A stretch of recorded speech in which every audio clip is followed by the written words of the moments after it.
Product sell double করার জন্য আমাদেরকে অবশ্যই কাস্টমার রিটেনশন স্ট্র্যাটেজি ফলো করতে হবে।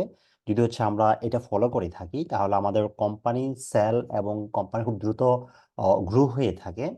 ইভেন একজন কাস্টমার যখন হচ্ছে আমাদের কাছ থেকে একটা প্রোডাক্ট পারচেস করে, সে যদি এটাতে স্যাটিসফাইড হয় সে কিন্তু সে এগেইন এই প্রোডাক্ট পারচেস করবে। বা যদি হচ্ছে এই প্রোডাক্ট ছাড়া অন্য কোনো সিমিলার প্রোডাক্ট তার প্রয়োজন হয়ে থাকে বা সেগুলো আপনাদের কোম্পানিতে অ্যাভেলেবেল, সে কিন্তু ওই কোম্পানি মানে ওই প্রোডাক্টগুলো কিন্তু খুব সহজে পারচেস করে ফেলবে। এই যে কাস্টমার যে রিটেনশন বা রিপিট কাস্টমার ক্রিয়েট করা, সেটা অবশ্যই আপনাকে ফোকাস করতে হবে। আমরা সাধারণত দেখি যে একটা কোম্পানিতে মিনিমাম 20% হচ্ছে লয়াল কাস্টমার থাকে। একটা কোম্পানি লয়াল কাস্টমার থেকে সবচেয়ে বেশি বেনিফিটেড হয়ে থাকেন। অ্যান্ড এই লয়াল কাস্টমারগুলো তারা কোম্পানিকে ফ্রি প্রমোশন করে থাকেন। যেমন আহ, মনে করেন যে আপনি একটা প্রোডাক্ট কিনছেন একটা কোম্পানি থেকে, যখন হচ্ছে আপনি এই প্রোডাক্টটা কিনে আপনি বেনিফিটেড হইছেন, দেন হচ্ছে এই সিমিলার একটা প্রোডাক্ট আপনার ফ্যামিলি মেম্বার বা আদার্স মেম্বার বা হচ্ছে আপনার কোনো ফ্রেন্ডস থাকলে প্রয়োজন হয়ে থাকে, যখন হচ্ছে আপনি ওই কোম্পানির প্রতি আপনার বিশ্বাস মানে যখন মানে ওই কোম্পানির প্রতি যখন হচ্ছে আপনার বিশ্বাস ক্রিয়েট হয়ে যাবে, তখন আপনার যে কোনো কাছের লোককে খুব সহজে কিন্তু রেফার করবেন যে আমি এই প্রোডাক্টটা এই কোম্পানি থেকে নিছি, সো তুমি চাইলে নিতে পারো। আপনি হচ্ছে এভাবে একটা রেফার করবেন একজন আরেকজনকে। সো এই হচ্ছে লয়াল কাস্টমার। যে এই যে লয়াল কাস্টমার আর রিপিট কাস্টমার কোম্পানির জন্য আম, খুব প্রয়োজন, এবং কি তারা হচ্ছে কোম্পানির গ্রোথটা খুব দ্রুত বাড়াই দেয়। অ্যান্ড হচ্ছে কোম্পানি খুব বেনিফিটেড হয়ে থাকেন তাদের মাধ্যমে। এখন আপনাকে এই যে রিপিট কাস্টমার ধরে রাখার জন্য আপনাকে মিনিমাম 8টা স্টেপ ফলো করতে হবে। যেমন এক নম্বর হচ্ছে সাপোর্ট। আপনি যে প্রোডাক্টটা সেল করতেছেন বা সার্ভিস দিচ্ছেন, আপনাকে অবশ্যই সাপোর্ট প্রোভাইড করতে হবে কাস্টমারকে, এবং কি 100% স্যাটিসফাইড করতে হবে। যখন হচ্ছে আপনি সাপোর্ট প্রোভাইড করে একজন কাস্টমারকে আপনি 100% স্যাটিসফাইড করতে পারবেন, তাহলে সে পরবর্তী সময়ে মানে যখন হচ্ছে আহ, আপনি এত ভালো সাপোর্ট পাচ্ছে, সে অটোমেটিক্যালি আপনার কাছে মানে সেম প্রোডাক্ট হোক বা আদার্স কোনো প্রোডাক্ট হোক, সে আপনার সার্ভিসগুলো নিবে যখন তার প্রয়োজন হয়ে থাকবে। সো অ্যাট ফার্স্ট যেটা রিকোয়ার্ড সেটা হলো যে আপনাকে খুব ভালোভাবে সাপোর্ট প্রোভাইড করতে হবে আপনার কাস্টমারদেরকে। সেকেন্ড হলো যে কোয়ালিটি প্রোডাক্টস। যখন হচ্ছে আপনি আপনার প্রথম কাস্টমারকে বা প্রথম যেই যারা অর্ডার করে থাকেন, আপনার প্রোডাক্টটা মানে কোয়ালিটি মেনটেন করে আপনি যদি প্রোভাইড করতে পারেন, তাহলে তার অবশ্যই আপনাদের কাছ থেকে সেকেন্ড বা যদি আলাদা কোনো প্রোডাক্ট প্রয়োজন হয়ে থাকে, অবশ্যই তারা আপনাদের কাছ থেকে নেবে। সো অবশ্যই ক্ষেত্রে কোয়ালিটি প্রোডাক্টস মেনটেন করতে হবে, কোনো স্যাক্রিফাইস করা যাবে না কোয়ালিটির উপর। 100% কোয়ালিটি মেনটেন করতে হবে। থার্ড হলো যে অফারিং ইউনিক সার্ভিসেস। যেমন এখানে কিছু কিছু মানে আকর্ষণ ক্রিয়েট করা। আপনাকে অবশ্যই কিছু অ্যাট্রাকটিভ অফার ক্রিয়েট করতে হবে, দিতে হবে আপনার কিছু কাস্টমারকে। সাপোজ আমরা সবাই অফার, বিভিন্ন ধরনের অফার পাইতে আমরা পছন্দ করি। সেক্ষেত্রে আপনার হচ্ছে এটা করতে পারেন যে কিছু ইউনিক সার্ভিসেস অফার করতে পারেন, যেটা হচ্ছে হয়তো বা কম প্রাইস হইতে পারে বা একটু লো প্রাইসে হইতে পারে বা ফ্রি হইতে পারে। এটা ডিপেন্ড করতেছে ওই সার্ভিসের ক্যাটাগরির উপর বা ওই প্রোডাক্টের উপর। ঠিক আছে, যেমন হচ্ছে আপনি একটা প্রোডাক্ট সেল করতেছেন, ওটা হচ্ছে 1000 টাকা, বাট আপনি এই কাস্টমারকে এক্সট্রা একটা মানে অফার দেওয়ার জন্য আপনি মনে করেন ওখান থেকে 25% ডিসকাউন্ট প্রোভাইড করলেন, এটাও করতে পারেন। যেটা কথা হচ্ছে আমাদের 4 নম্বর পার্টে আছে স্টেপে, যেমন ডিসকাউন্ট অর সারপ্রাইজ গিফট। এখন আহ, আপনি যখন হচ্ছে একটা রেগুলার বেসিস একটা প্রোডাক্ট সেল করতেছেন, যখন হচ্ছে আপনি একটা অফার দিবেন, তাহলে কিন্তু আপনার রিপিট কাস্টমারটা খুব বেড়ে যাবে।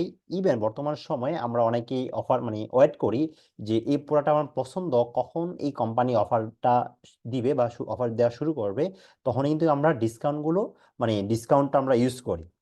এক্ষেত্রে অবশ্যই আমাদেরকে রিপিট কাস্টমার ধরে রাখার জন্য ডিসকাউন্ট দিতে হবে অ্যান্ড সারপ্রাইজ কোনো গিফটও দিতে হবে, যে ওই কাস্টমার আমাদের উপর ট্রাস্ট ক্রিয়েট হয় অ্যান্ড হচ্ছে যেন আমাদের উপর স্যাটিসফাইড থাকে বা খুশি হয়।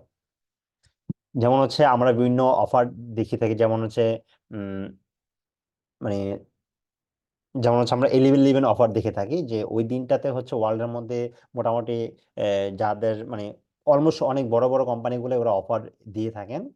তারপর হচ্ছে সাইবার মানডে। সো এই যে অফার গুলো আছে এগুলো ওয়ার্ল্ড ওয়াইড ওরা এই দিনগুলোতে অফার দিয়ে থাকে।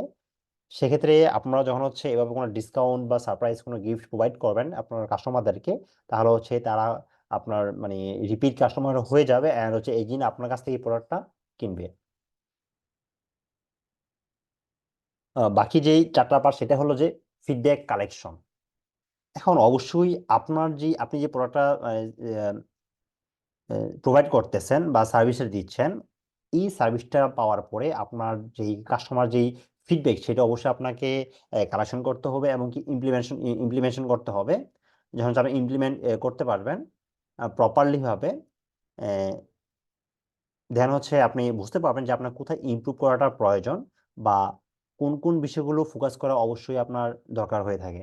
সো এই বিষয়গুলো অবশ্যই ইম্পর্টেন্ট, যে কাস্টমার ফিডব্যাক নেওয়াটা। কাস্টমার ফিডব্যাক থেকে আমরা আমাদের প্রোডাক্টের বা আমাদের সার্ভিসের ভুলগুলো বা ত্রুটিগুলো আমরা বুঝতে পারি, দেন হচ্ছে আমরা এগুলো পরবর্তীতে রিকভার করতে পারি। 6 নম্বর হলো যে build trust with customers. So এক্ষেত্রে আসলে সততা সবচেয়ে বড় একটা মানে অংশ বিজনেসের মধ্যে। যদি হচ্ছে আপনার বিজনেস যখন সততা না থাকে, যদি কাস্টমার আপনাকে বিশ্বাস না করে, সেক্ষেত্রে আপনার বিজনেস কখনোই গ্রো হবে না। হয়তোবা সে আপনার কাছ থেকে প্রথমে একটা প্রোডাক্ট কিনছে, কেনার পরেই যখন সে যখন দেখবে যে আসলে আপনি যা কিছু বলতেছেন ওইটার সাথে 100% সততা মানে 100% সত্যতা নাই, সেক্ষেত্রে হচ্ছে তারা অটোমেটিক্যালি আপনার কাছ থেকে দূরে চলে যাবে। হয়তো বা তারা একটা প্রোডাক্ট কিনছে, তারা প্রতারিত হয়েছে, বাট সেকেন্ড কোনো প্রোডাক্ট আপনার কাছ থেকে নিবে না। এক্ষেত্রে অবশ্যই আপনার একটা মানে ট্রাস্ট অর্জন করতে হবে কাস্টমারের সাথে। দেন হচ্ছে যখন হচ্ছে আপনি এটা ট্রাস্ট অর্জন করে ফেলবেন, তাহলে আপনার রিপিট কাস্টমার অনেক বেড়ে যাবে। 7 নম্বর হলো যে পার্সোনালাইজড কমিউনিকেশন। এখন এইটা খুবই ইম্পর্টেন্ট। যেমন হচ্ছে আহ, একজন আপনি যে প্রোডাক্টটা দিচ্ছেন বা আপনি যে প্রোডাক্টটা মানে সার্ভিসটা দিচ্ছেন, প্রত্যেকটা মানুষ কিন্তু সেম পারপাসে ইউজ করে না।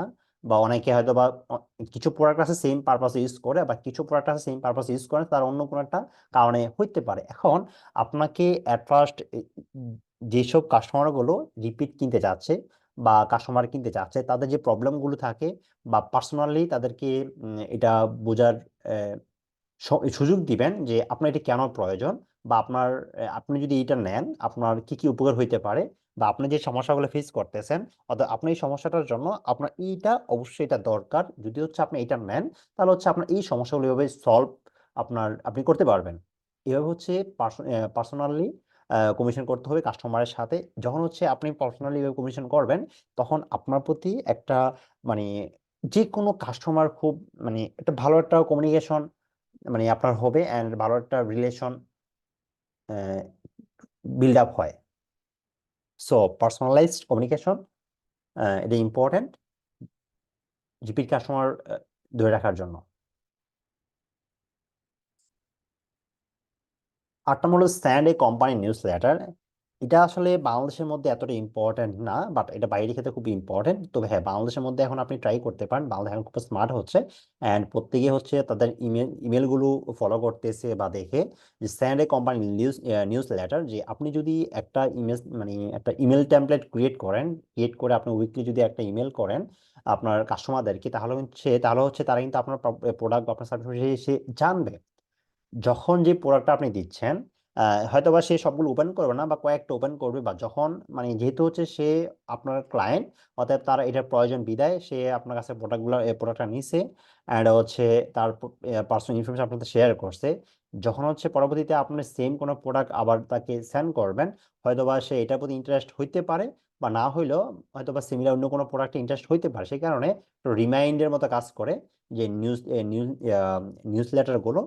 সেক্ষেত্রে অবশ্যই আপনার উচিত আপনার কোম্পানি ইনফরমেশন, আপনার প্রোডাক্টের ইনফরমেশন দিয়ে একজন আপনার কাস্টমারদেরকে নিউজ লেটার সেন্ড করা। সো এই কাজগুলো যদি হচ্ছে আপনি ঠিকঠাক মতো করতে পারেন, তাহলে হচ্ছে আপনার রিপিট কাস্টমার বেড়ে যাবে, এমনকি আপনার বিজনেসটা অনেক গ্রো হবে।